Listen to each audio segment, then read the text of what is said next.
A gente entrando aqui na nossa página do nosso Facebook. Oi, oi, oi. Para deixar mais uma reflexão bíblica. Oi. Paciência. A gente vai entrar na página do nosso Facebook. Aliás, a gente já entrou, né? A gente vai só fazer aqui a leitura. A gente entrando aqui na nossa página do nosso Facebook. Oi, oi, oi. Para deixar.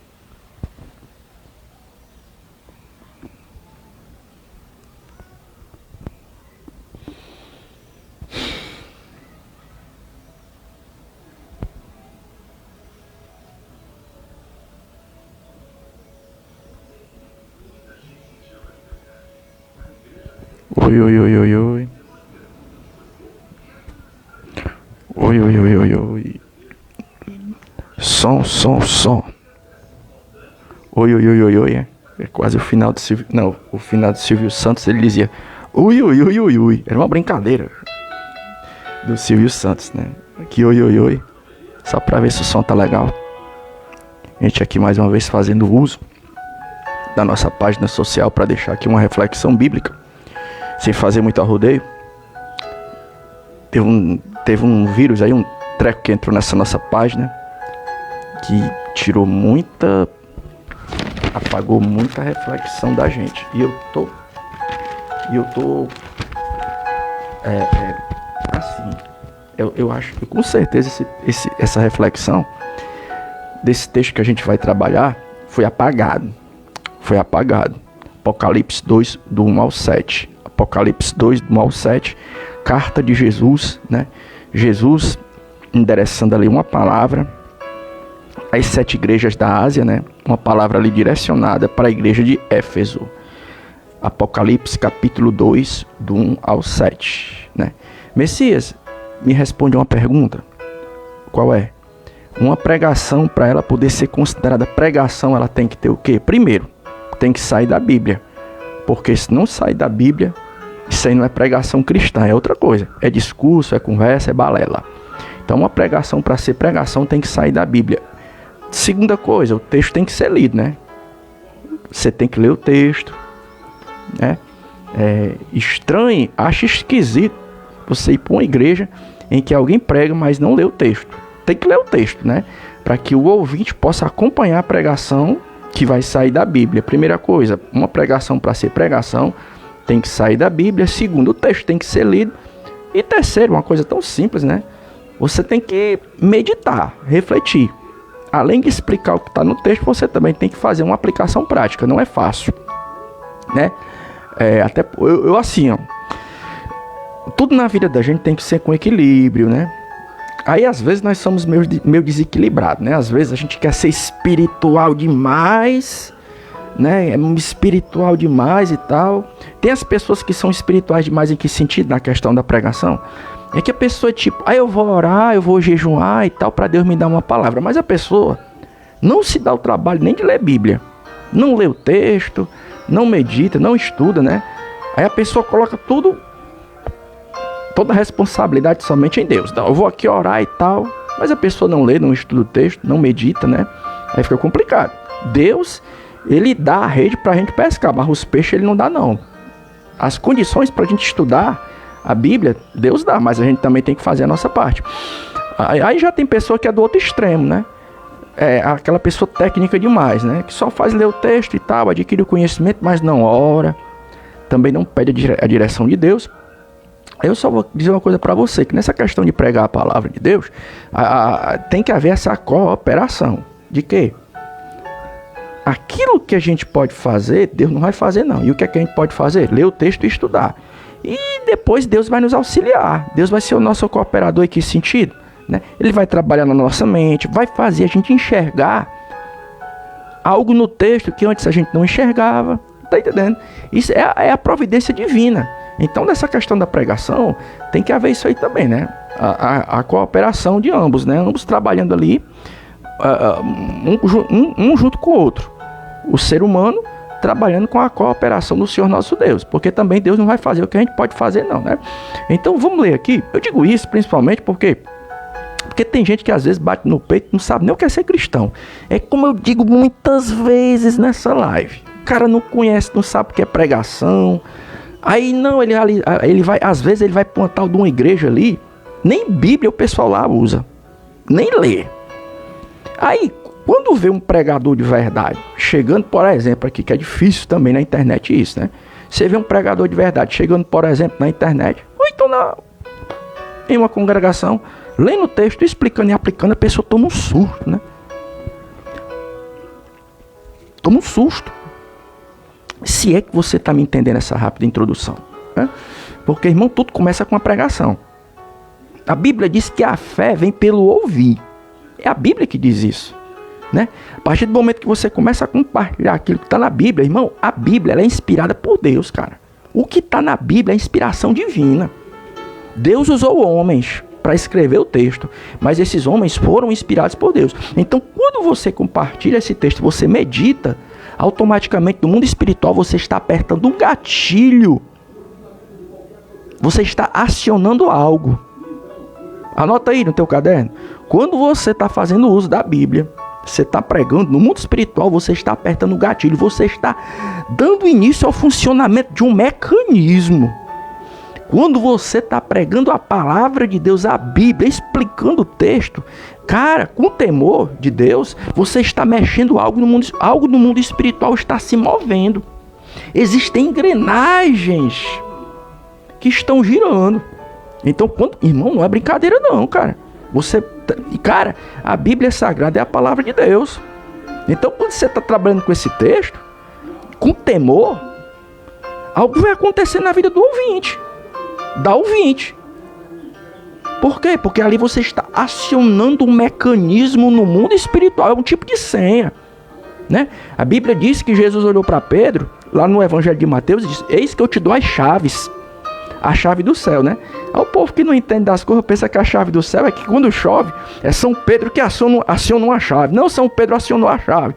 Não, as chaves do céu é o conhecimento da palavra. Então, quando você que prega a palavra está trabalhando com o texto, além de você estar acionando um mecanismo no mundo espiritual, engrenagens começam a girar. A Bíblia diz que a fé vem pelo ouvir. Você também está girando uma chave. Então não vai achar, meu filho. Eu aqui, cara. Deixa eu ver se eu acho aqui uma palavra para descrever. Cara, trabalhar com a Bíblia é como se ela é a chave que abre um portal dimensional para o mundo das coisas de Deus. Então, quando meu filho não precisa de outra coisa não, meu filho. É só você trabalhar com Bíblia. É por isso que tem gente que nem gosta de texto sagrado, né? Tem gente que se afadiga, não gosta. Às vezes tem pessoa que está na igreja, mas não é liberta. Tem gente que está na igreja, mas não é liberta. E quando você começa a trabalhar com esse mecanismo que eu estou dizendo, pelo fato da pessoa não ser liberta, se a pessoa não se manifestar, o bicho não se manifestar, se o bicho não se manifestar, a pessoa se incomoda. Quando você aciona esse mecanismo chamado pregação da palavra de Deus, né? E cara, eu vou dizer uma coisa para você para começar aqui o texto. Efésios 2, do 1 ao 7. Eu já tive experiências tão assim com a pregação. Em que sentido? No sentido de eu pregar. De um dia, eu estou falando agora de questão de igreja, templo. Eu já tive tantas experiências com a questão da pregação da palavra. Já teve dia de eu pregar a palavra. E isso eu digo para a glória de Deus. Eu digo para a glória de Deus. Várias pessoas ligarem para mim e dizerem: Messias, Deus te usou, cara. Deus te usou. Ali foi uma profecia. Aí eu não me exalto com essas coisas não, sabe? Porque tudo é para a glória de Deus. Mas de um lado, você sente que Deus te usou. Mas de outro, quando é no outro dia. Cara, o que vem de pedrada no rumo da gente, não queira saber. Tá entendendo? Acontece, porque você está trabalhando com um mecanismo. Eu falei que quando você está pregando a palavra, e na igreja tem gente que não é liberta, essa pregação vai incomodar. Que você está mexendo com algo espiritual, né? E o povo que é liberto, que quer algo com Deus, chega para você e testemunha: Ei, Deus te usou. Isso aí foi Deus purinho. Aí você fica assim, poxa, glória a Deus. Mas no outro dia, tu vai tomar pedrada de todo lado e tu vai ficar se perguntando, poxa, ontem Deus me usou e hoje eu tô sendo perseguido. Às vezes até por pessoas que dizem que é crente. Aqueles crentes que onde chega que faz questão de demonstrar, eu sou crente, eu tenho medo desses exageros. Eu tenho medo de gente exagerada nesse sentido, né? É claro que a gente não tem que ter vergonha de dizer que é crente, mas tem que é um exagero, menino. É uma perturbação de, eu sou crente, falta pegar a pessoa pela gola da blusa, eu sou evangélico. Aí essas pessoas que fazem assim, começam a apedrejar a gente. Por quê?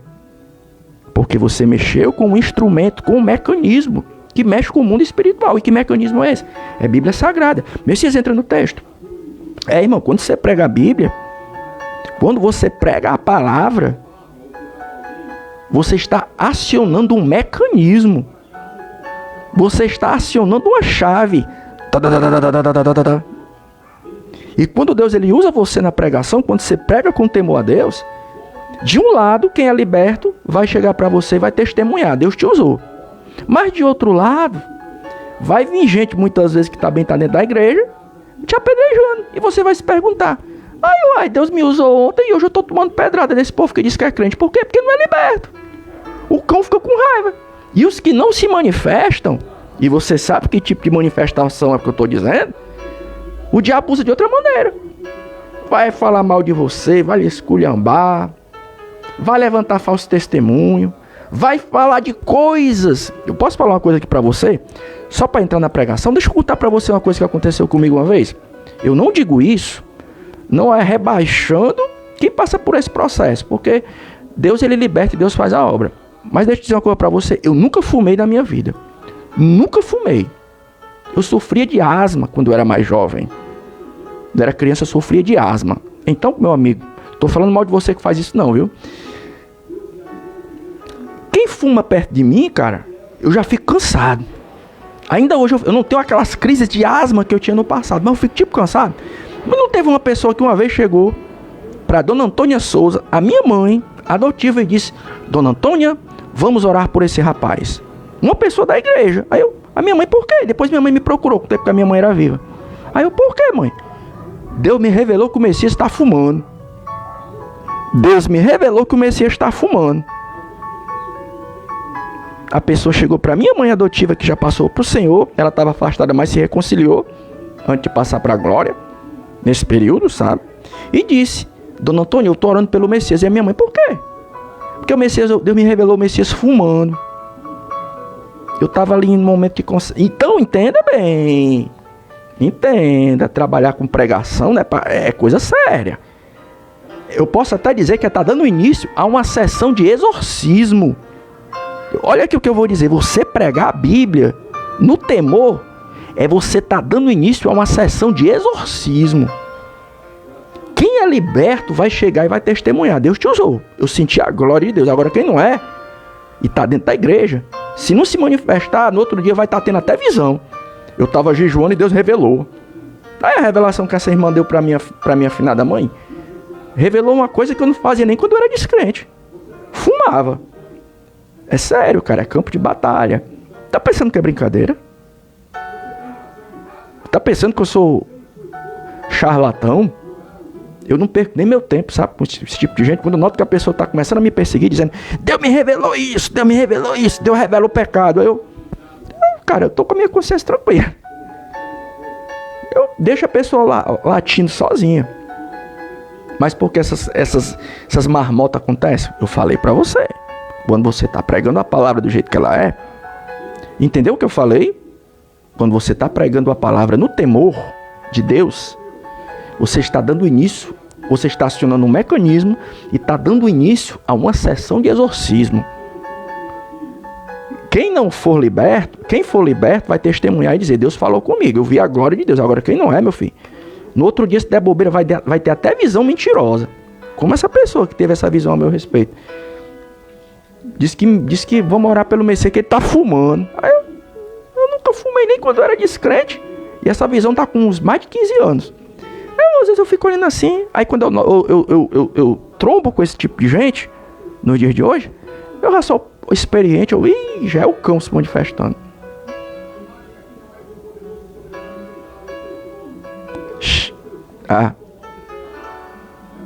Viu?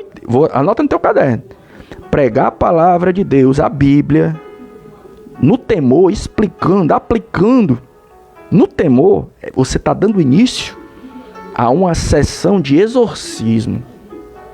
Quem é liberto vai ver a glória de Deus, e os crentes. Agora, meu filho, quem está dentro da igreja, mas não é liberto, se o bicho não se manifestar, o cão vai usar a pessoa de outra maneira. Vai lhe atacar, vai tentar represálias contra a sua vida. Tudo bem? Apocalipse 2, do 1 ao 7. Essa convicção eu tenho comigo há muito tempo. Quando você está pregando a Bíblia, você está meditando, você está trabalhando com a Bíblia, você está pregando, você está aplicando, você, o pastor de igreja, está doutrinando a igreja. Repetindo, você está também dando início a uma sessão de exorcismo. Porque Jesus falou, João 8,32, e conhecereis a verdade, e a verdade vos libertará. Não precisa você fazer o sinal da cruz, em nome de Pátria, de Filho e da Espírito Santa. Ter 1 litro de água benta, vou dar um banho de água benta em todo mundo. Não, só você pregar a palavra. Jesus falou, e conhecereis a verdade, e a verdade vos libertará. É uma sessão de exorcismo, você já parou para pensar nisso? Meu amigo de ministério, pastor de igreja, pastora, obreira, você já parou para prestar atenção nisso, para pensar nisso? Que pregar a Bíblia do jeito que ela é estar dando início também a uma sessão de exorcismo. Apocalipse 2, do 1 ao 7. Bora lá. Escreve ao anjo da igreja que está em Éfeso. Isto diz aquele que tem na sua destra as 7 estrelas, que anda no meio dos 7 castiçais de ouro. Eu sei as tuas obras, o teu trabalho, a tua paciência, e que não podes sofrer os maus, e puseste à prova os que se dizem ser apóstolos, e não são, e tu os achaste mentirosos. Sofreste, tem paciência, trabalhaste pelo meu nome, e não te cansaste. Eu tenho, porém, contra ti que deixaste a tua primeira caridade, o teu primeiro amor. Lembra-te, pois, de onde caíste, e arrepende-te, e pratica as primeiras obras. Quando não, brevemente, a te virei e tirarei do seu lugar o teu castiçal, se não te arrependeres.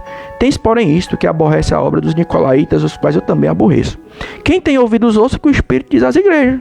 Ao que vencer, dar-lhe-ei a comer da árvore da vida, que está no meio do paraíso de Deus. Né? Então esse texto aqui é um texto que Jesus usou a pessoa do apóstolo João para escrever uma carta, deixar uma mensagem para uma das 7 igrejas do Apocalipse, e essa igreja era a igreja de Éfeso. Veja que em determinados momentos Jesus ele fala de algumas qualidades da igreja, mas em outros momentos ele fala também das dificuldades pelas quais essa igreja está passando. E a gente vai tentar aqui nessa rápida reflexão, e eu estou aqui achando interessante o seguinte, tá difícil.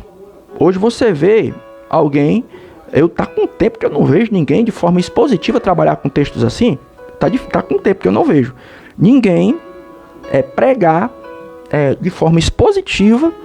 Eu vou falar aqui de posso falar, eu tô falando bem do Cabra. Eu tô falando bem de um cabra. Eu vou falar bem dele, viu? Ele nunca me conheceu pessoalmente. É um xará que eu tenho. Eu vou falar. A última vez que eu vi uma pessoa pregar o livro do Apocalipse, mas ele não se prendeu a uma dessas igrejas. Ele falou de alguns pontos de cada uma das igrejas. Aí eu me lembrei agora. Tem nada a ver, né, com a reflexão, mas tem, né?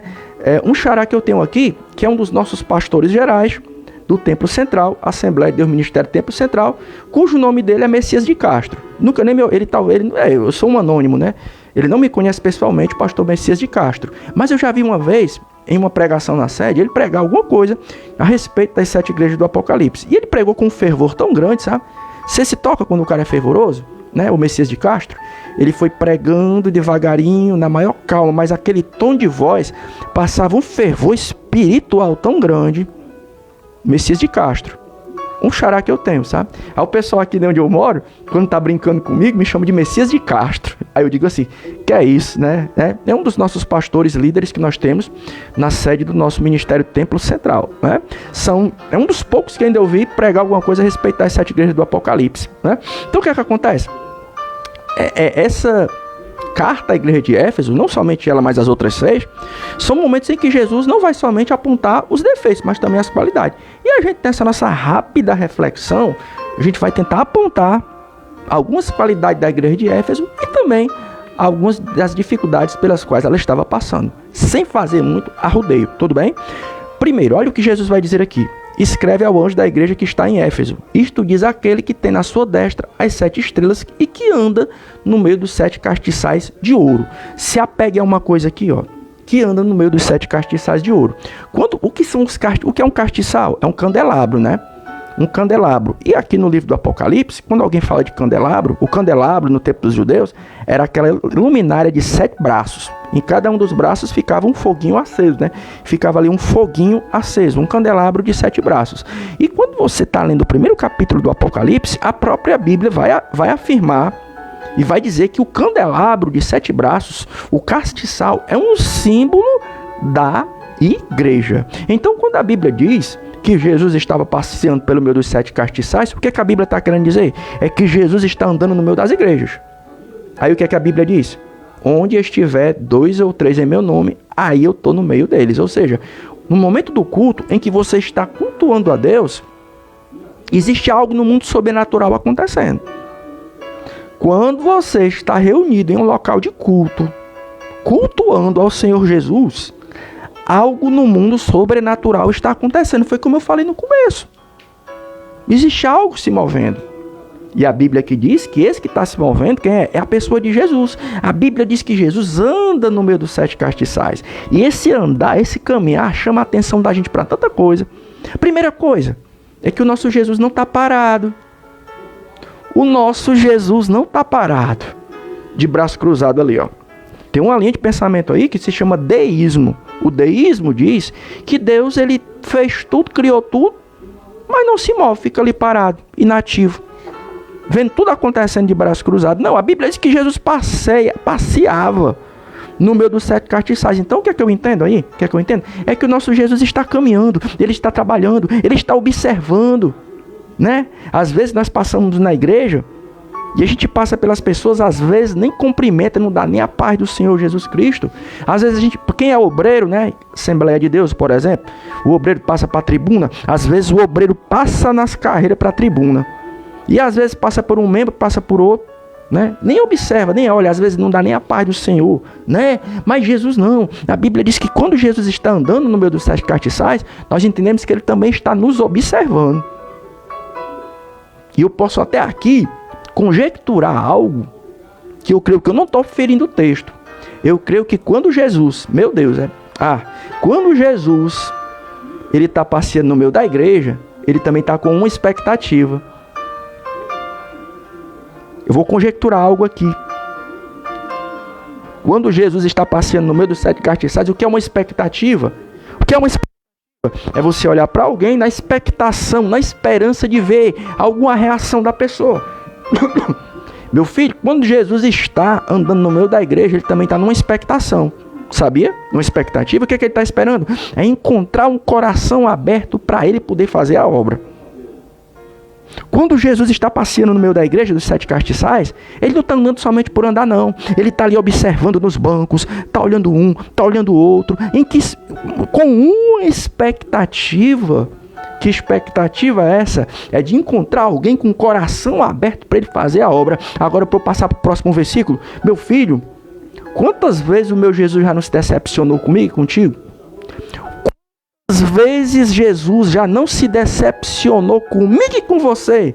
Em que sentido? Ele estava passeando entre os bancos da igreja, olhava para um lado, olhava para o outro, olhava para mim, olhava para você esperando. Se hoje eu encontrasse o Messias com o coração aberto. Todo dia eu chego aqui na expectação de encontrar o Messias com o coração aberto. Para quê? Para poder fazer a obra. Aí quando Jesus está passeando no meio da igreja, no meio dos bancos, dos 7 castiçais, o que é que ele encontra? É um coração duro.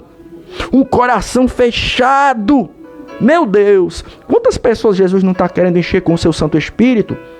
Enquanto ele passeia no meio dos bancos, dos 7 castiçais, dentro da igreja, do templo, ele olha para mim na expectação. Se hoje eu encontrasse o coração do Messias aberto, para quê? Para eu fazer a obra. Aí quando Jesus passeia no meio dos 7 castiçais, Jesus fica tristinho. Por quê? Mais um dia que ele encontrou eu e você com o coração fechado, duro. Mas está lá. A Bíblia diz que Jesus ele foi no pé de figueira, lá nos evangelhos, ele sentiu fome. Aí ele se decepcionou, por quê? Porque só encontrou folha, não tinha fruto. Às vezes eu e você somos aquela figueira ali, viu? Que Jesus está na expectação de achar alguma coisa boa na gente, enquanto ele passeia pelo meio dos 7 castiçais. E tudo que ele encontra é o quê? Só folha. Tem paletó, tem terno, tem gravata, tem carteira de diácono, de não sei o quê, de membro, de pregador, de missionário, de obreiro. Mas o coração duro, só tem folha o Messias. Meu Deus. Alabaxuriande cantar abaixai. Ei, irmão, vamos pregar no temor, vamos, meu filho. Vamos resgatar. Vamos fugir das formalidades. Vamos fugir das formalidades, vamos. É um formalismo, né, que está tomando de conta da gente nesses últimos dias. O obreiro não pode se soltar no púlpito, não pode pregar nas igrejas mais solto, né? É uma ordem, que Deus me livre, é uma ordem que te parece que é uma ordem, desculpa a expressão. Tudo feito em nome da ordem. Tem todo um protocolo, não pode dar glória a Deus, aleluia, não pode chorar, não pode pregar um pouquinho mais alto. Existe um protocolo. E esse protocolo, muitas vezes, eu vou dizer para você, é meio diabólico, sabia? Meio diabólico. Vamos se soltar, vamos voltar aos tempos que o pregador, ele pregava, né, com desprendimento nos púlpitos da igreja. Jesus passeia no meio dos 7 castiçais, tudo bem? Eu sei as tuas obras e o teu trabalho. Olha o que o texto diz no versículo 2, capítulo 2, versículo 2 do livro do Apocalipse, carta aos Efésios. Eu sei o teu trabalho. Eu sei as tuas obras, né? Às vezes você está num local, né? Aí, poxa, às vezes a irmã é regente de coral, o irmão é obreiro, pastor, se esforça tanto, né? Poxa, não recebe um elogio, ninguém reconhece o teu trabalho, né? Às vezes você fica desanimado. Poxa, eu estudo, eu faço a obra. Eu não faço as coisas de qualquer jeito. Eu sou caprichoso, eu sou zeloso na hora de fazer as coisas. E ninguém reconhece, né? Deixa eu dizer uma coisa para você, não fique desanimado. Não, existe um Deus que reconhece, viu? O texto diz, eu sei as tuas obras. Às vezes, irmão, a falta de reconhecimento desanima tanta gente. Tem pastor que às vezes a vontade que tem é de soltar a mão do cajado, né? Às vezes o próprio obreiro que está ombro a ombro com o pastor, em vez de orar para Deus abençoar, não, fica criticando o homem. Não sabe o que o sujeito passou durante o dia, não sabe as lutas diárias que ele enfrenta para poder continuar ali, né, segurando o cajado na igreja. Aí bate um desânimo, né? Poxa, eu faço tanto para Deus e ninguém reconhece, né? Às vezes a pessoa exerce uma função em um ministério também, né? Ora, né? Tá intercedendo por tanta gente. Às vezes a pessoa gasta tanto tempo intercedendo pelos outros. Às vezes a pessoa dentro da igreja é aquela pessoa anônima, que você não vê o nome da pessoa sendo citado no microfone, no púlpito da igreja. A irmã fulana, pai e tal, né? Mas é uma pessoa tão esforçada, tá jejuando, tá orando, né? Tá ali como um anônimo, mas tá fazendo alguma coisa. E ninguém nunca reconheceu. Aí às vezes a irmã bate aquele desânimo, né? Poxa, eu oro tanto por todo mundo, oro pelo pastor, oro pela esposa do pastor, né? Eu não ando escrevendo meu nome no outdoor para todo mundo ver, né? Aí ao invés de receber glória, você é uma bênção, não, a pessoa toma pedrada, né? Toma lenhada, como diz no linguajar de cearense, é só tomando lenhada, né? Dá um desânimo, né? A pessoa, vou mais orar não, né? Vou mais fazer isso aqui não, né? Não, deixa eu dizer uma coisa para você. Existe um Deus que conhece as nossas obras. Por mais de uma vez a Bíblia vai dizer que, e vai nos exortar no Novo Testamento, para nós não nos desanimarmos. Por quê? Porque a nossa obra não é em vão. Existe algo, um galardão que está nos guardando. Não é por quê? Porque Deus conhece as nossas obras. E o texto também vai dizer, e não pode sofrer os maus, e puseste a prova os que se dizem ser apóstolos e não são. E tu os achaste mentirosos, né? Então essa igreja aqui, ela tinha algumas qualidades, né? A primeira é que ela trabalhava para Jesus, e a segunda é que ela tinha esse discernimento para entender quem era crente e quem não era. Às vezes o cara tinha até título, né, de apóstolo, né? Às vezes tem pessoa que tem até uma... É engraçado, né, irmão? A gente tem que ter equilíbrio para entender uma coisa. Vou dizer uma coisa para você, ó. É claro que a Bíblia diz que um bom nome é a melhor coisa que tem. Um bom nome. Tem coisa melhor do que você ter um bom nome. Um bom nome abre portas, né? Beleza, vamos zelar pela nossa reputação. Mas só que a gente convive com o ser humano. E às vezes a gente nota uma coisa. Às vezes tem gente que é sincera e pega a fama de mentirosa. Tem gente que é sincera e pega nome de mentiroso, mentirosa. É como eu falei, né? Tem gente tendo até visão mentirosa. E tem gente que é mentirosa, mas ninguém vê revelação nenhuma. Tem até nome de apóstolo, né? Interessante, nós estamos convivendo com o ser humano, e o ser humano é cheio de falha. Às vezes tem pessoa que é sincera e não tem uma boa fama. Tem gente que é sincera, mas não tem uma boa fama. Às vezes existem pessoas nos bastidores também que estão trabalhando. Com que intuito? Jogar lama no nome da gente. Pra quê? Pra tentar parar o nosso ministério. A pessoa chega primeiro, a pessoa fica analisando para onde a gente vai. Aí quando sabe para onde a gente vai primeiro e diz, ele não presta. Não tem campanha de oração, não tem campanha para fazer o que presta. Agora é para acabar com o nome dos outros, né? Infelizmente. E já tem gente que tem título, tem boa fama, mas não vale uma cibalena. Tem gente que é sincera e não tem boa fama. Por quê? Porque o povo joga lama no nome. E já tem gente que é mentiroso e tem boa fama. Tem até título. O texto diz, esses cabras aqui tinham apóstolos. Tinha gente que chegou nessa igreja com o título de apóstolo. Só que o pessoal dessa igreja aqui, eles tinham essa qualidade. Você tem título de apóstolo, você tem título de homem de oração, você tem título de missionário, mas você é um mentiroso. Tem gente que é assim, irmão. Tem gente que é sincero e não tem nenhum título bom, né? Ninguém sabe nem se existe. Tem gente que é sincera no reino de Deus e quando tá como anônimo, muitas vezes tá com o nome sujo. Por que tá fazendo por onde? Não, porque tem gente trabalhando nesse sentido, de sujar o nome da pessoa. E já tem gente que é do outro jeito. Tem título, apóstolo, missionário, mulher de Deus, mulher de oração. Mas só que quando você vai analisar quem é a pessoa, é um mentiroso. É uma mentirosa. Para uma serpente só falta o chocalho.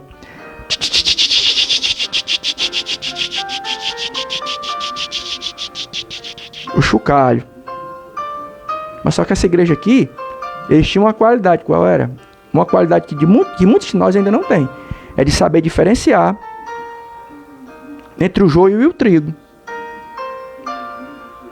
Às vezes eu fico observando, né? Às vezes tem tanta gente sincera no nosso meio e tem má fama. Tem má fama.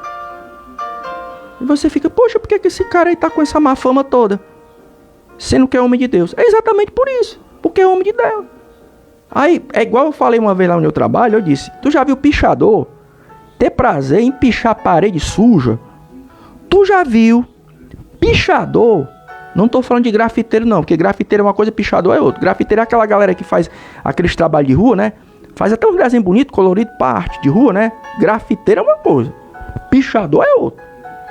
Escreve aquelas letras sem nenhum sentido, né? Só para ter o prazer de sujar a parede, né? Nem é um desenho, é um negócio feio, né? Pichador não tem prazer em sujar a parede suja, em pichar a parede suja. O pichador quer pegar uma parede bem limpinha, que acabou de ser pintada.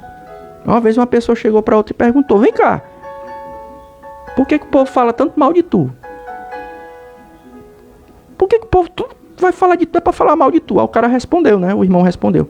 Tu acha que o povo vai sujar a parede suja? O cara quer sujar a parede limpa. O pichador, ele fica assim, só observando a parede. Opa! E pichador tem uma facilidade, né? Aqui em Fortaleza, lá no centro da cidade, tem umas caixas d'água, cara. Quando você vai chegar no centro aqui de Fortaleza, tem umas, é vizinho IJF. Um hospital que nós temos aqui, muito famoso em Fortaleza. Vizinho IJF tem umas caixas d'água. Menina, a caixa d'água é bem altona. Não tem como o cara subir sem um amparo de uma escada. Menina, os caras, quando eles pintam aquelas caixas d'água, no outro dia os caras picham tudo. Eu fiquei observando, o cara tem um prazer mórbido de sujar a parede limpa. É por isso, meu irmão, que o povo vive discutindo, esculhambando. É porque tua parede limpa, tua parede tá limpa. Ninguém vai sujar o que já tá sujo. O grafiteiro fica observando, é hoje que eu vou sujar essa parede, eu vou pichar ela todinha. Não tem problema não, eu não vou medir esforços para poder pichar essa parede, né? E o mentiroso? O mentiroso deixa rolar, né? Interessante, né? Interessante, né? Ninguém vai perder tempo sujando o que já tá sujo, a gente quer sujar o que tá limpo, né? Só que essa igreja aqui, cara, ela tinha esse discernimento, né? Para discernir uma coisa da outra. Eu vejo tanta gente por aí, cara, gente boa que não tem nem título. E é sincero. tem má fama, o povo ainda bota má fama. Por quê? Porque é homem de Deus. A Bíblia diz que profeta não tem honra mesmo, né? A galera esculacha. E aí já tem gente que é mentiroso e consegue até título. Consegue até título. Tá aqui o texto diz. Dizem ser apóstolos, não são. Tudo bem que eles se diziam, mas tinha um título. Com certeza tinha gente que aceitava isso aqui, né? Tinha até título de apóstolo.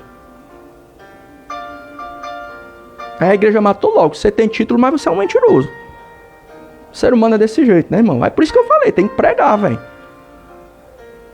Tem que ler o texto, tem que... faz a tua parte. Ixi, alabaxuri, ande, canta, arabaxai, faz a tua parte, meu filho, que Deus fará dele. Faz a tua parte, que Deus faz a dele. Né? E tu os achaste mentiroso, né? Acaba que tinha título, viu? Eu sou apóstolo. O apóstolo do poder. Aí a igreja aqui tinha discernimento. Ser de apóstolo você não tem nada. Você é um mentiroso. E tem muita gente assim, viu? Se engane com títulos não, viu? Tem gente que é só fachada. E como eu falei, do nosso meio tem dessas coisas. Tem gente que é sincera e tem má fama. Por quê? Porque tem gente encarregada de sujar o nome. E já tem gente que é mentiroso e tem boa fama. Ninguém toca, ninguém, né? Aí se você não tiver o discernimento, você não mata. Não mata a charada. Tudo bem? O versículo 3, ó. E sofreste, tem paciência e trabalhaste pelo meu nome, ó. Essa igreja trabalhava pelo nome de Jesus, viu? Meu filho, minha filha, evite frustrações. Em que sentido? Quando você for fazer alguma coisa, faça para Deus. Faça para Jesus. Porque a vida de quem faz a obra de Deus são altos e baixos. Tem dia que tu vai estar rodeado de gente dizendo, rapaz, tu é homem de Deus. Reconhecendo o que você faz. Você é mulher de Deus. Mas também tem dia que vai ter gente que vai meter a pedrada em você. Tem dia que vai ter gente ligando para você e dizendo, tu é homem de Deus, tu é mulher de Deus. Mas também tem dia que vai ter gente fazendo uma verdadeira campanha para acabar com o teu nome. Eu vou usar aqui uma expressão bem grosseira. É jogar esterco mesmo. É sujar o teu nome com coliformes. Vai pegar uma máquina daquela de jogar, que o pessoal utiliza para lavar carro, né? Aquelas bombas, né? Não tem aquelas máquinas de lavar carro, né? Jato d'água, né? Tem umas que é forte, né? Tem gente que vai encher uma máquina daquela com esterco. E vai jogar no teu nome, ó. E se você não estiver trabalhando para Jesus, tu vai se frustrar. Tu vai se frustrar. Em que sentido? Vai bater as perguntas e indagações. Poxa, eu prego, estudo, procuro honrar o púlpito em que eu estou pregando. Em que sentido? Meu pastor me convida e eu vou lá e pá. Não sou dos melhores, mas estou me esforçando. Aí se a pessoa não reconheceu, e se a pessoa não reconheceu o que tu faz, se tu estiver trabalhando para o homem, tu vai desanimar. Vai entrar ano, sai ano, aí você, poxa, eu faço tanta coisa e nada mudou. É a mesma coisa. Se é que você me entende, né? É aquela coisa do você tá sempre procurando fazer o melhor, mas ninguém reconhece. Aí se você não estiver trabalhando para Jesus, meu filho, tu vai desanimar. Se você não estiver trabalhando, se você estiver trabalhando para agradar o homem, primeira patada que tu tomar, tu vai logo desanimar. Vou pregar mais não. Por quê, Messias? Ninguém reconhece o que eu faço. Entrando, saindo, eu vejo gente por aí que não faz metade do que eu faço, está sendo honrado, sendo honrada. O reino de Deus tem isso. Ixi, meu Deus, cara, é mistério. Aqui na terra, meu filho, aprenda uma coisa. Nós estamos trabalhando no meio de gente. E gente é bicho complicado. Se você não estiver trabalhando para o homem, no dia que o povo começar a te esculhambar, falar mal do que tu faz, que tu prega bem, mas o povo sabe nem o que está dizendo, um doido desse. Só prega os gritos. Se você está louvando para agradar o homem, tem dia que o povo até vai reconhecer. Olha como ela tem uma voz linda. Mas também vai surgir gente que vai dizer, ô desgrama para cantar ruim. Eu não suporto nem o timbre da voz dela. Aí se tu estiver trabalhando para o homem, não vou mais louvar não. Por quê? O pessoal acha minha voz feia. Ó, tem que trabalhar para Jesus, meu filho. É Jesus que tem que ser a nossa motivação. Então evite frustrações, trabalhe para o nome de Jesus, não para o nome do homem. Tenho porém contra ti que deixaste a tua primeira caridade, que foi o que eu disse no começo. Deus não é eu nem você. Quando a gente vai aferir alguém, não é ferir, é aferir, traçar um julgamento a respeito da pessoa. Cara, a gente muitas vezes, dependendo da... Porque quando a gente gosta da pessoa, né? Quando a gente gosta da pessoa, a pessoa pode fazer um monte de besteira. A gente releva. Não, deixa pra lá. Principalmente se for parente, né? Se for parente da gente, meu Deus. Se for filho, meu Deus. Eu me lembro quando eu era pequeno. Engraçado, eu tinha um livro de contos, né? De história. Que era como era. Era a coruja e a águia. Era a coruja e a águia. Aí diz que sempre que a águia chegava no ninho da coruja, a águia comia os filhotes da coruja. Aí sempre que a coruja chegava no ninho da águia, comia os filhotes da águia. Aí as duas um dia, cansadas de tanto perder filhote, fizeram um trato. Isso é uma ilustração, eu me lembrei agora. Era essa a do macaco peteleco. Era a que eu gostava de ler quando eu tinha 7 anos, 6 anos, estava me alfabetizando. Não, mas eu já aprendi a ler cedo. Eu aprendi a ler, acho que era com uns 5 anos. O que é que acontece?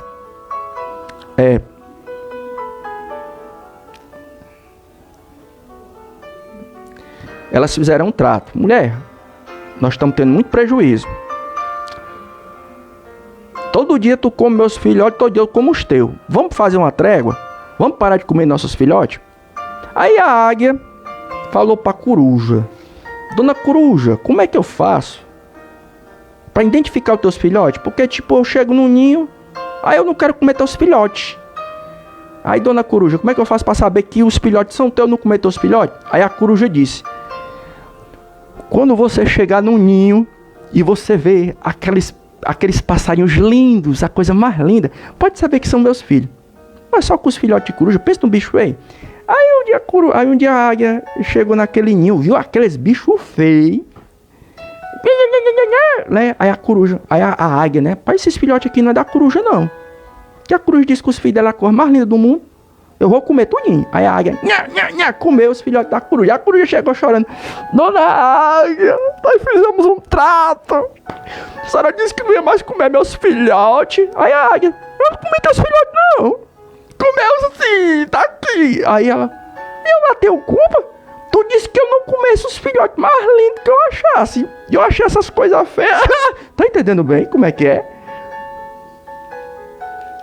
Quando a gente gosta da pessoa, pode ser até feio, né? A cor mais linda do mundo. Então, na hora, cara, da gente fazer a obra de Deus, isso vai acontecer. Principalmente quem tem família, né?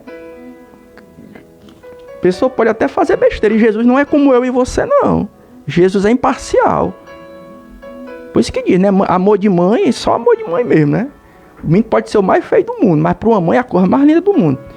A minha mãe adotiva, Dona Antônia, ela tá dizendo: meu filho, você não é feio não, você só é diferente. Brincadeirinha, sabe? Minha mãe, eu sou feio, tô dizendo que eu me pareço com um macaco prego. Aí a minha finada mãe, a Dona Antônia Souza, ela dizia: meu filho, você não é feio não, você é apenas diferente. É engraçado, né? Então o que é que acontece? Jesus não é como eu e você, que na hora de fazermos aferirmos as pessoas, a gente não consegue ser imparcial, não. Jesus, ele aponta o defeito e também aponta a falha e também aponta as qualidades, né? E nessa igreja aqui de Éfeso, e como as outras também, Jesus, ele não vai apontar somente o defeito. Ele vai apontar também as qualidades. E as qualidades eu já falei, agora eu vou falar do que? Dos defeitos. Dos defeitos. Jesus é imparcial. O primeiro defeito que Jesus vai apontar na igreja de Éfeso, essa daqui da águia e da coruja foi boa, não foi não? Eu só não conto essa história no púlpito lá da igreja porque eu não quero que ninguém me confunda com um comediante stand-up, né? Tem um porém contra ti que deixaste a tua primeira caridade, né? Efésios 2:4. Então Jesus já começou apontando aqui. Pronto, gente, eu apontei a qualidade de vocês, agora eu vou apontar o defeito. Vocês perderam o primeiro amor, a primeira caridade. O que é perder o primeiro amor? É perder o fervor, irmão. Já falei isso tantas vezes nas lives, né? Você já não sente mais aquilo que você sentia por Jesus. Estamos precisando renovar os nossos a afeição que a gente tem por Jesus, né? A gente começa a fazer as coisas somente por fazer.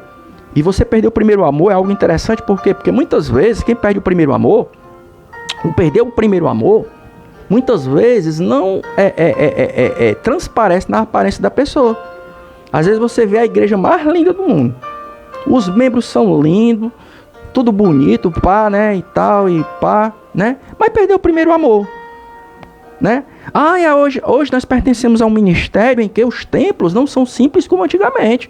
Antigamente eram umas igrejas feitas de taipa, né? Hoje não. Hoje são verdadeiros palácios. Mas perdeu o primeiro amor. Porque no tempo que as igrejas eram feitas de taipa, material simples, o fogo caía. O fogo caía. Tempo por membro, os pastores eram tudo analfabeto de pai e mãe, não sabia escrever nem um mó com uma cuia. O fogo caía. E hoje, irmão, só tem doutor nas igrejas. Nada contra a teologia, só tem doutor e teólogo. Nada contra que eu sou formado em teologia. Mas cadê o fogo? Cadê o poder? Cadê a glória? Por quê? Porque a gente não tem mais o primeiro amor.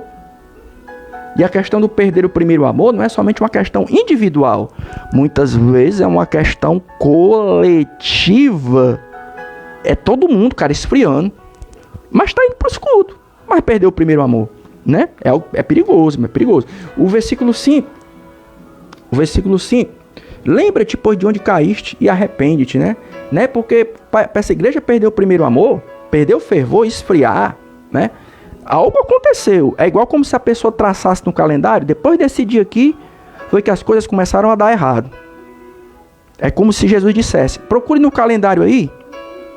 Lembra do momento em que você caiu, porque foi depois daquele dia que você esfriou. É como se Jesus estivesse dando é como se Jesus estivesse dando esse conselho para essa igreja. Vá lá no calendário e procure se lembrar do momento em que depois daquele momento foi que tu esfriou. Porque antes daquele dia tu não era frio do jeito que tu era, não. Aconteceu alguma coisa. Alguma coisa aconteceu. Procure na memória. Procure na memória. Que tu não era frio desse jeito. É como se Jesus dissesse isso para essa igreja, né?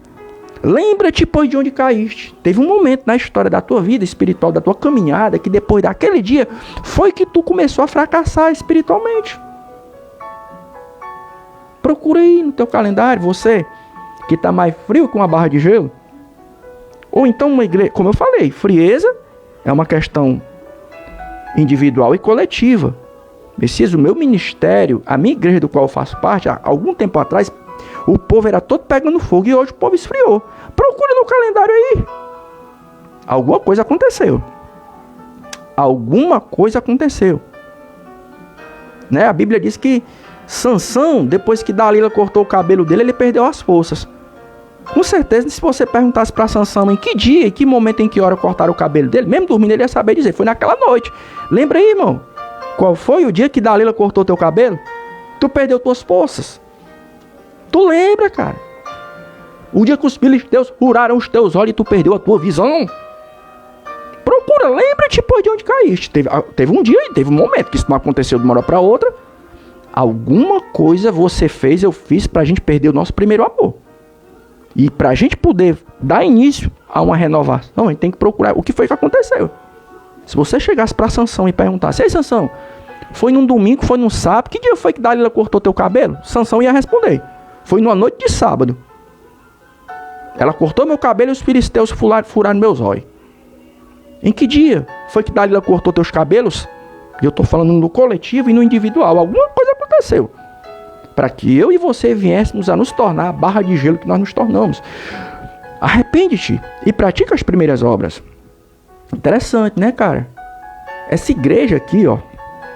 Essa igreja aqui, ela não é acusada de adultério, fornicação, roubo. Ela é acusada de frieza, formalismo. Formalismo. E é legal, cara, é pesado isso aqui, né? Tu já parou... Ei, pastor, tu já parou pra prestar atenção nisso? Ei, obreira, você que lê Bíblia mais do que eu. Professor de teologia, tu já parou pra prestar atenção nisso? Jesus não tá mandando a igreja se arrepender. Não é de adultério. Essa igreja aqui, essa igreja de Éfeso. Jesus não tá mandando essa igreja se arrepender por fornicação, adultério, roubo. Não. Fraude, estelionato. Não. 171, não. É porque o povo esfriou. Irmão, tu sabia que... Irmão, A impressão minha ou frieza também é pecado? Porque você tem que se arrepender porque é pecado. Nunca parou para prestar atenção nisso, não? Arrepende-te do quê? Porque tu perdeu teu primeiro amor, tu esfriou. Tu tá fazendo as coisas somente por fazer, cara. Então tu tem que se arrepender. Me arrepender do quê? Eu não forniquei, não roubei, não adulterei, não fiz como o rei lá do Velho Testamento que fez o que fez com Batseba. Não, mas você se tornou um formalista. Tem que se arrepender. Irmão, é sério, né? Meu Deus, é sério, cara. Arrepende-te do quê? Igreja de Éfeso. A igreja de Éfeso não roubou, não adulterou, não fornicou. Só se tornou uma igreja formalista. Que faz as coisas somente por fazer. Louva por louvar, prega por pregar, se congrega por se congregar. Mas não tem mais aquela paixão que tinha no passado. E Jesus, tu tem que se arrepender. Porque eu não gosto de formalista. Eu gosto de sinceridade. Até porque, irmão, quando a gente vira crente formalista, e ó, anota aí no teu caderno. Eu não vou fazer comentário nenhum, não. Vou botar só o texto depois. Eu não vou deixar nenhum comentário, não. Irmão, tu sabia que todo formalista é um mentiroso? O que é o formalista? É aquele que durante o culto faz as coisas somente por costume. Aquela coisa bem formal, sabia? Todo formalista, dentro do cristianismo, é um mentiroso. Por quê? Porque o formalista não é mais sincero. Ele diz, Jesus, eu te amo. Mas é só da boca para fora. Tá mentindo, então é pecado. Todo formalista é um mentiroso. Quantas vezes, eu tenho outra página minha que eu coloquei aquele louvor da Aline Barros. Estou apaixonado por Cristo, estou apaixonado pelo Salvador, uma missão que era impossível. Quantas pessoas já não louvaram esse hino da boca para fora? É um mentiroso. Aí Jesus disse, tu tem que se arrepender, igreja de Éfeso. Por quê? Eu não matei, não roubei, não adulterei, não forniquei. É porque formalismo é mentira também. Você está mentindo, você disse que me ama sem me amar. Você perdeu o primeiro amor. Então é por isso que Jesus falou. Tu tem que se arrepender desse formalismo. Tem que ter sinceridade. Jesus gosta de sinceridade. Tudo bem? Interessante, né?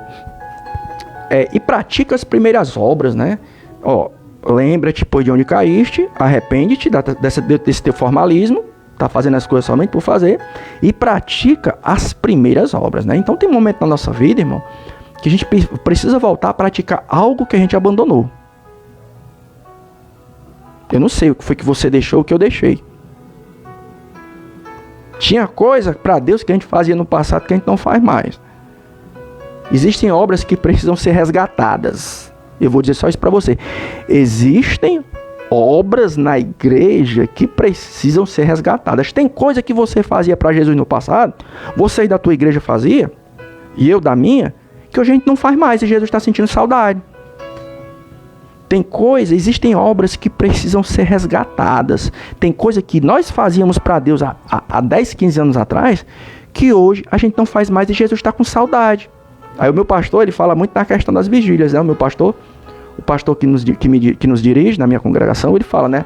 Antigamente a gente, vigília aqui em Fortaleza, você fazia era escolher. Que em Fortaleza, vigília era um negócio tão popular que tinha uns vigilhões.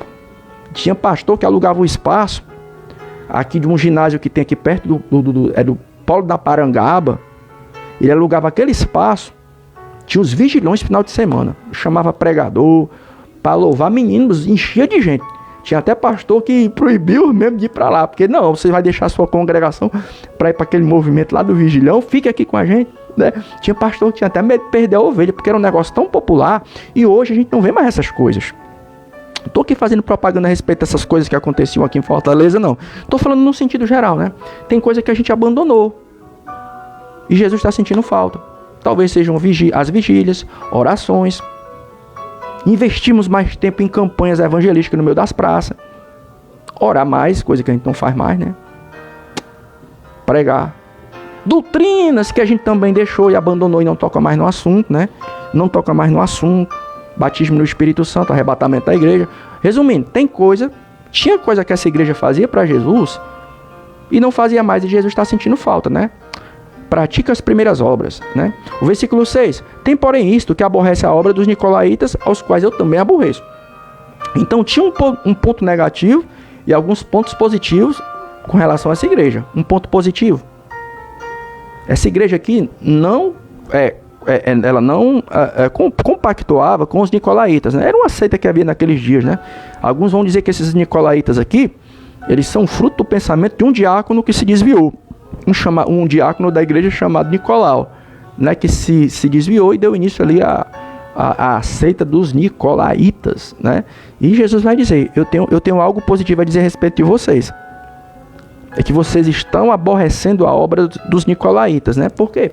Porque a gente tem que aborrecer, irmão. É o que Deus aborrece. O correto é você e eu aborrecermos o que Deus aborrece. O errado é a gente aprovar o que Deus desaprova, né? E tem momento na nossa vida que nós estamos andando na contramão do que é para ser certo. Por exemplo, nós estamos aprovando o que Deus desaprova e estamos reprovando o que Deus aprova. Aquilo que era para a gente estar desaprovando e dizendo não, a gente está dizendo sim. E aquilo que era para a gente estar aprovando, a gente está dizendo não. Tem coisa que não é de Deus e a gente está deixando entrar. Tem coisa que a gente sabe que não é de Deus e a gente está deixando entrar na nossa vida. Era para a gente estar aborrecendo, em vez da gente aborrecer, a gente está aprovando. E já tem outras coisas que era para a gente estar aprovando. E a gente está rechaçando. Sai daqui, tá em tempo, né, dá quase para fazer igual as crendices do povo sem Deus, né? O povo sem Deus é cheio de crendices, né? Ela tá quase para pegar um crucifixo e fazer assim, vai de retro, né? Se é que você me entende, né? E para o próximo versículo, para encerrar essa rápida reflexão, estou aqui na dúvida se eu vou deixar algum comentário por escrito ou só vou deixar somente o texto, né? Quem tem ouvidos, ouça o que o Espírito diz às igrejas. Ao que vencer, dar-lhe-ei a comer da árvore da vida que está no meio do paraíso de Deus, né? Então, irmão, todas as sete igrejas do Apocalipse, as cartas vão encerrar com uma promessa de uma bênção, né? E todas as promessas, elas vão ser acompanhadas de uma condição. Para você se apoderar dessa promessa que Deus fez a cada uma das 7 igrejas, os congregados tinham que fazer algo, que era perseverar ao que vencer, né, irmão? Então eu só vou encerrar essa rápida reflexão dizendo isso aqui para você. Deus tem coisas maravilhosas para... A Bíblia diz, né, lá em Coríntios, 1 Coríntios, aquilo que o olho não viu e que não desceu ao coração do ser humano é o que Deus tem reservado para a gente, né? Deus tem coisas maravilhosas reservadas para a gente. Tanto aqui, preparada para a gente, para nos usar, para nos abençoar, como também, principalmente no porvir. Mas essas coisas estão reservadas para quem? É para o que vencer, viu? É para quem persevera. Não adianta. Tem uma música do Mundão que diz assim, né? Uma música do Mundão. Não adianta ir à igreja, rezar e fazer tudo errado, né? A gente não canta isso, não. Mas o que a gente diz é o seguinte: não adianta você ir à igreja, orar e pregar e morrer desviado. Não adianta ir ao culto, orar e morrer desviado. Não adianta ir para a igreja, pregar e morrer desviado. Não adianta ir para a igreja, louvar e morrer desviado. Né? O Mundão tem uma música que diz assim, né? Não adianta ir à igreja, rezar e fazer tudo errado, né? A gente já canta assim, né? Não adianta ir para o culto, orar e morrer desviado. Não adianta participar do coral e morrer desviado. Não adianta até ser pastor de igreja e morrer desviado. Não adianta ser pregador, até pregar na internet e morrer desviado. Não adianta ser obreiro numa igreja e morrer desviado. Não adianta estudar e pregar e morrer desviado. Não adianta, é o que vencer, cara. Tudo bem? Não é pegar no pé. A Bíblia diz que nós temos que nos exortar uns aos outros, né? Então eu quero acreditar que o desejo de todo cristão é esse. É olhar para o irmão que está do lado esquerdo, para a irmã que está do lado direito e dizer: eu quero te encontrar lá no céu. Quando eu for morar no céu, eu quero te ver por lá, mulher. É o desejo de todo cristão sadio, sabia? É o pastor olhar para o obreiro que está do lado e do outro na tribuna da igreja, olhar para o obreiro e dizer: ei, tu tá aqui, mas eu quero te ver no céu, viu? Isso é normal. Isso é que é o normal. É a esposa do pastor olhar para as irmãs que fazem parte do coral das irmãs. A esposa do pastor olhar para as irmãs e dizer: nós estamos aqui, viu? mas eu quero te encontrar lá no céu. Eu não quero chegar lá no céu e na hora da chamada, né? Tipo, quando tem retiro, né? Acampamento de crente, né? Tem o momento da chamada, quando você vai embora e quando você chega, né? Fica ali o líder ali, né? Fulano de tal, presente. Fulano de tal, presente. Fulano de tal, presente. Isso acontece muito em retiro, não sei se ainda acontece. No meu tempo acontecia. Quando você alugava uma casa de praia, que você chegava lá, aí o líder do departamento de mocidade, de jovem, não sei, fazia a chamada. Irmã fulano, no jovem, né? Presente. O irmão fulano, presente. Pra ver se estava todo mundo ali. Quando ia embora também. Fulano de tal, presente. Então a gente ia entrar na van, na Kombi, no carro para voltar para casa. Então, quando a gente chegar lá no céu, o desejo normal do cristão é esse. Na hora da chamada, o teu nome tá lá. Né? O pastor chegar lá e... na hora da chamada, o anjo aqui fazendo a chamada, fulano de tal. Aí, cadê o presente? Aí o pastor, meu Deus, Francisco Messias Souza da Silva. Aí o meu pastor olha pro lado e não escuta o meu presente. Cadê o Messias?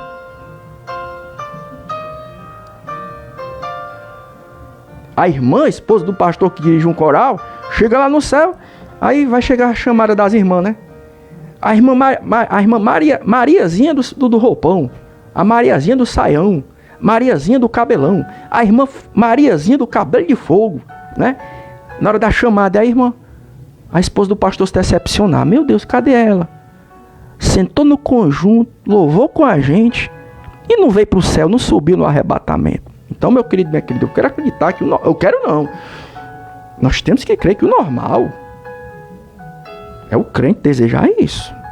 Olhar para a esquerda, para a direita na igreja e olhar para o irmão, para a irmã e dizer: ei, nós estamos aqui, viu? Mas eu quero te encontrar lá no céu.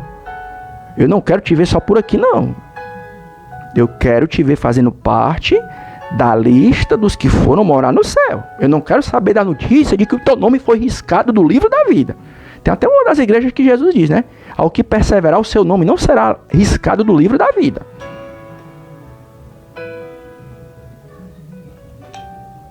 Não é não o pastor de igreja? Não é o desejo do Senhor, né? Não é não a esposa do pastor da igreja? Não é o desejo de vocês?